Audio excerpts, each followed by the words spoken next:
دوستان گرامی، اگه خواستین برای فصل پاییز و زمستانتون پالتو یا بارانی و کلاهدار بدوزین که یقه انگلیسی هم داشته باشه، این آموزش رو از دست ندین. برای تهیه الگوی یقه انگلیسی همراه با کلاه سرخود، ابتدا حلقه گردن را از این گوشه سرشانه به اندازه 1 سانتیمتر گشاد می‌کنیم. حدود 3 تا 4 سانتیمتر میتونین برای جای دگمه اضافه بذارین و یک خط مستقیم میکشیم اینجا.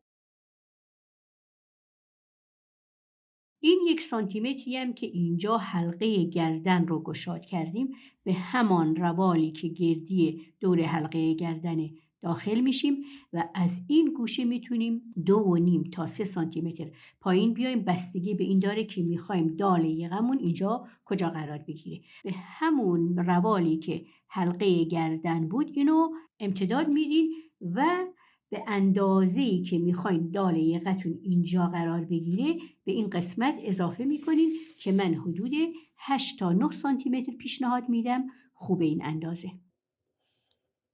از خط کمر الگو به اندازه 10 تا 12 سانتیمتر میتونیم بالا بریم و اینجا یه علامت میزنیم و این دو نقطه را ابتدا به هم وصل میکنیم و این قسمت همون قسمتی که اینجا برمیگرده و میشه قسمت یقه انگلیسی این لباس. از این گوشه 4 تا 5 سانتیمتر میتونم پایین بیام.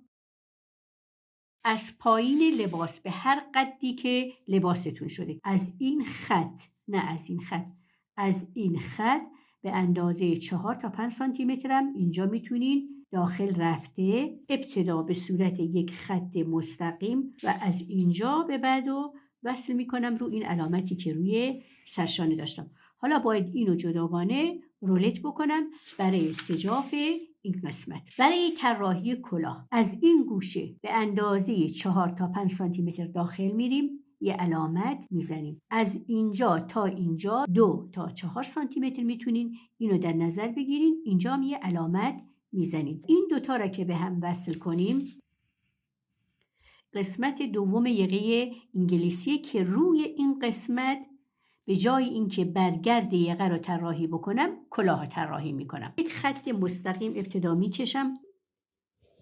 برای قسمت پشت، الگوی قسمت پشت، هر چقدر اینجا رو گشاد کردم 1 سانتیمتر تا 1.5 سانتیمتر، همین کار رو برای حلقه گردن پشت هم انجام میدم. حالا این حلقه گردن پشت رو اندازه میگیرم.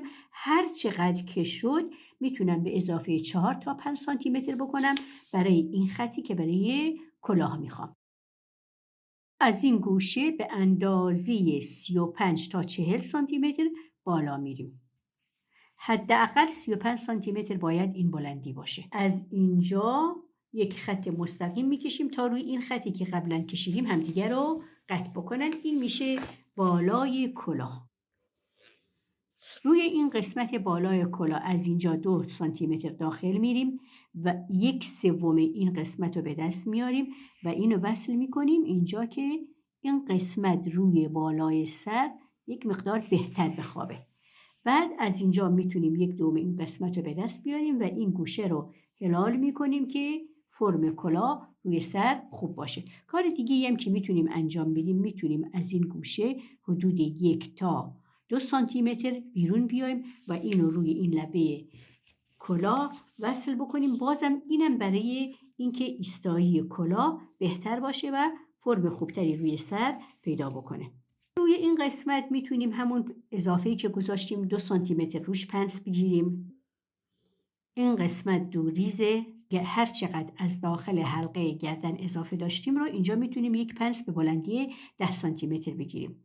اگر هم نخواستیم پنس بگیریم، موقعی که این قسمت رو دوخت میزنیم به حلقه گردن پشت، اینو به صورت یک پلی در نظر میگیریم. چون که حلقه گردن پشت حالت حدود 2 تا 3 سانتیمتر گودی داره، همین حالت هم باید روی این قسمت داشته باشیم. گودی حلقه گردن پشت هر چقدر شد از این قسمت بالا میریم.